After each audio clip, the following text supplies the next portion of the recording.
The Last Jedi is almost upon us, and now it's time for my final review of the final Star Wars episode movie that exists so far.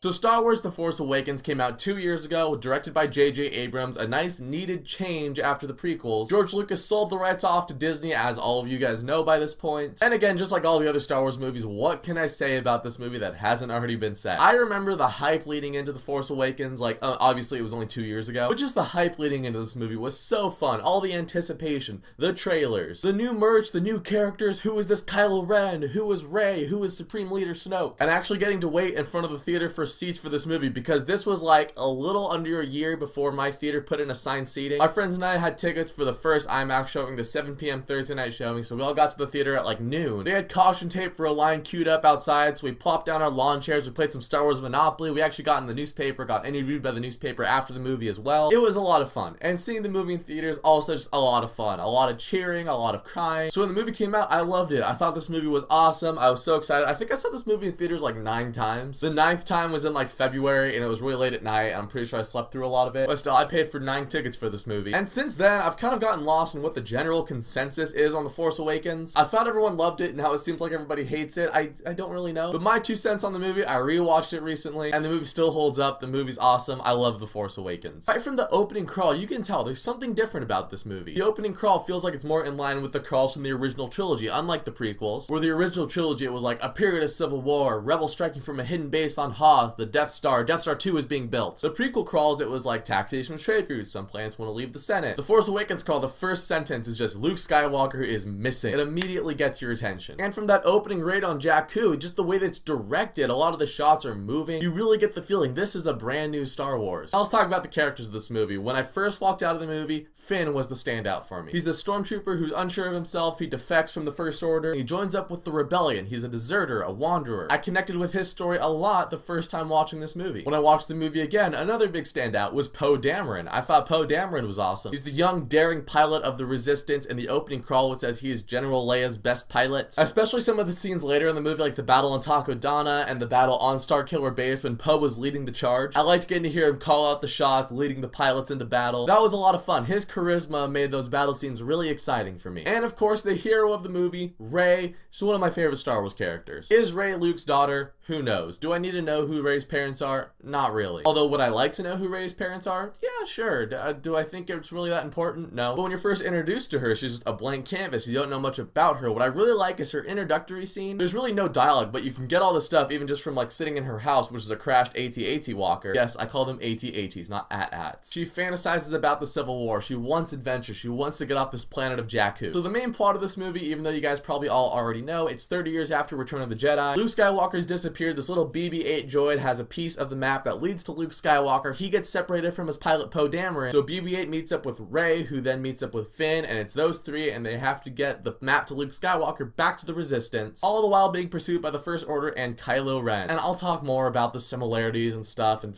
yeah, I'll get there. Let's talk about that villain for a second, though. Kylo Ren. I think Kylo Ren's a great villain. I know sometimes he can come across as like emo. There was that emo Kylo Ren Twitter page when the movie came out, with him like raging out on his computer when he gets mad. What I think is interesting about Kylo Ren is that the guy has a lot of layers, and probably even more layers than we got from Darth Vader in the original Star Wars movie. Darth Vader was a great villain. He was in the original movie too, but it wasn't until those sequels of Empire and Jedi when you really get an idea of who Darth Vader is. In this movie, you get a lot. You're told Kylo Ren is Han Solo's son. Luke was training some Jedi. He went bad, destroyed the whole thing. Luke went into hiding because of it. It's easy to look at Kylo Ren as just a ticking time bomb, but you also get the sense throughout this movie that the guy is, he's lost. And I really like the scene kind of jumping into later in the movie when he has Rey captured and Rey has him take off his helmet, and he does. You're expecting this huge scar or a really ugly face or something like that. He didn't look like that at all. He just looked like a dude. It reminded me of an Avatar when they finally show Fire Lord Ozai's face. I remember the first time I saw that, I was expecting this crazy scar, this crazy mangled face, maybe a scar that matches Zuko's scar. But he wasn't. He was just a regular guy. In the case of Kylo Ren, you can make the argument maybe there's still good inside of him. I don't know. I'm really interested to see where Kylo Ren's character goes in these next 2 movies, though. Now, if you want fan service in Star Wars, this movie has fan service to spare. Again, when I first saw the movie movie in theaters, there were some great moments. I audibly screamed when the Millennium Falcon showed up because it's such a casual thing. You know, Rey and Finn, they're running away from that outpost that's getting bombed by the First Order. They're trying to find a ship. Finn's like, what about that ship? And Rey goes, that ship's garbage. I should have caught that right then, but I didn't. I did have a feeling though that their ship was gonna get blown up and then she was gonna go like, the garbage will do. And that's what happens. The ship gets blown up, she goes, the garbage will do. But then it pans around and the Millennium Falcon is right there. I was so not expecting that. It caught me completely off guard. I screamed in the theater. And the chase that ensues is really cool, but then after that, they get back into space and they're captured. There's this big red light. They're being hauled into this freighter. They go hide below deck. Something is approaching the door of the Falcon. They're really building it up. That one I knew. I was like, that's gonna be Han and Chewie. The door opens. It is Han and Chewie. Han does the now famous Chewie,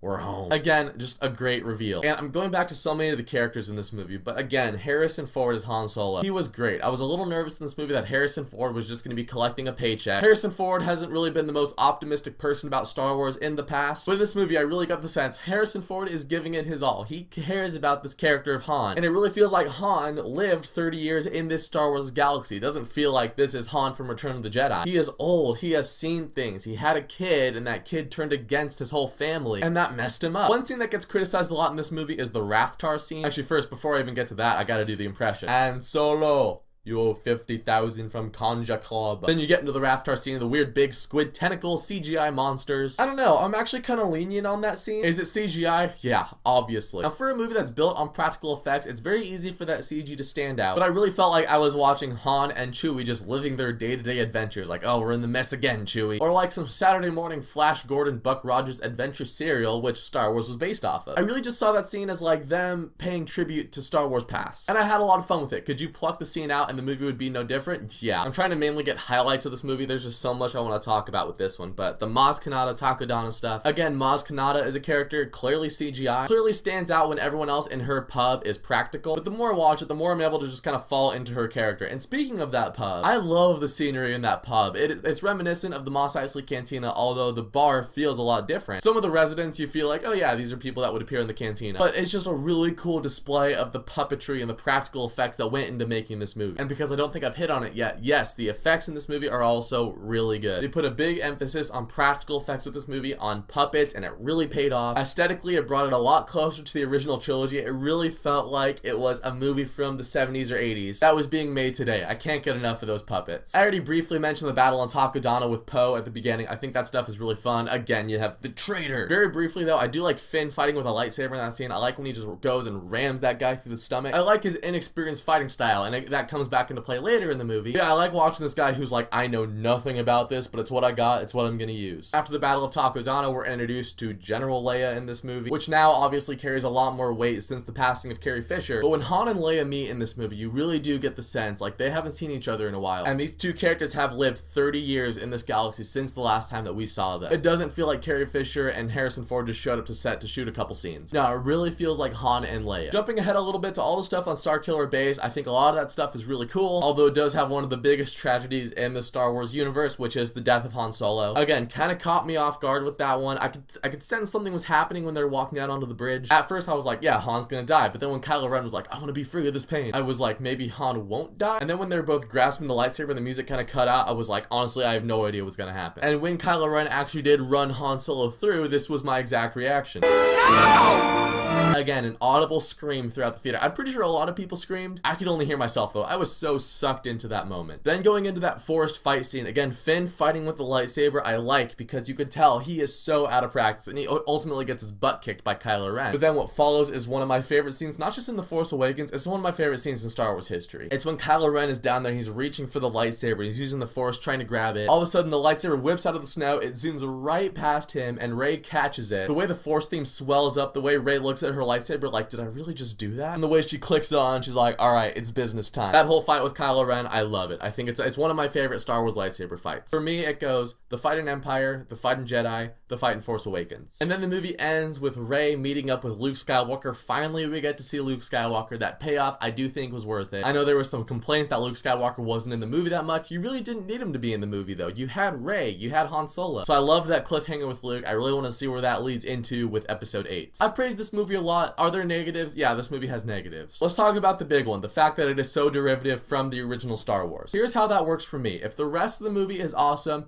I don't see that as a problem. I notice it, but it doesn't hinder my experience of the movie. If the movie is inherently bad though, then those similar plot threads, yeah, they stick out like a sore thumb. The rest of The Force Awakens was awesome, so I don't really have a problem with all of the New Hope comparisons. Captain Phasma was a wasted villain. I wanted to see more of Captain Phasma. I bought a lot of Captain Phasma toys. I want to see more of Captain Phasma in The Last Jedi, but for The Force Awakens, yeah, she was wasted, just dumped in the trash compactor at the end. But I feel like all the other negatives with this movie really are just nitpicks. A couple lines that feel out of place, like Finn going, "You got a boyfriend? Cute boyfriend?" Rey and Leia's hug at the end of the movie, even though they never met each other, yeah, that's a little weird. Some of Carrie Fisher's acting can be a little stilted, which is weird to say now because I don't want to speak ill of the dead, but I gotta call it like I see it. There was a couple lines, especially when she turns over and she goes, "Han's right," after Han says, "So we blow it up. There's always a way to blow it up." That's such a small scene, but it's noticeable. And there's like very small bits and pieces like that kind of sprinkled throughout the movie. Oh, one that's always bothered me is when they're on Takodana, Han and Chewie get out of the basement and Han's going boom, boom, boom, and then he just goes boom and shoots behind him. I thought that was stupid. That felt like a video game. But none of these things are like movie breakers, you know? They're all just little details. When you look at the broad scope of The Force Awakens, I think it's an awesome movie. It's got great characters, it's got great directing, some great effects, great puppets, really good pacing as well. But at no point in this movie did I really feel bored. I liked the integration of old characters like Han and Leia, and even characters like Nine Num. Like, I freaked out when I saw Nine Num in this movie. Admiral Akbar too, making his comeback, always great. So if you really want to hate on The Force Awakens, there are a couple things in this movie I can see, yeah, you can hate on The Force Awakens. But those are small little things that don't detract from the overall grand epic of the movie. It brought Star Wars back to that space opera, space fantasy style that it became famous for. And after watching this movie, I was just like, Star Wars is back, which is such a gratifying thing to be able to say. I did actually do a video on The Force Awakens when it came out. It wasn't so much a review though. It was kind of just let me spew for 15-20 minutes about why I love Star Wars. If you want, you can check out that video. It's not very good actually. I hadn't quite redeveloped what I wanted my channel to be yet, so it was kind of this weird like no man's land between my old videos and these videos, so feel free to check that video out if you want. But Star Wars The Force Awakens, I'm sure all of you guys have seen it. It's the highest grossing domestic movie of all time. Let me know what you think of The Force Awakens down in the comments, and thank you so much for watching this video. If you guys liked it, you can click subscribe and check out some of my other videos, and I'll catch you guys next time.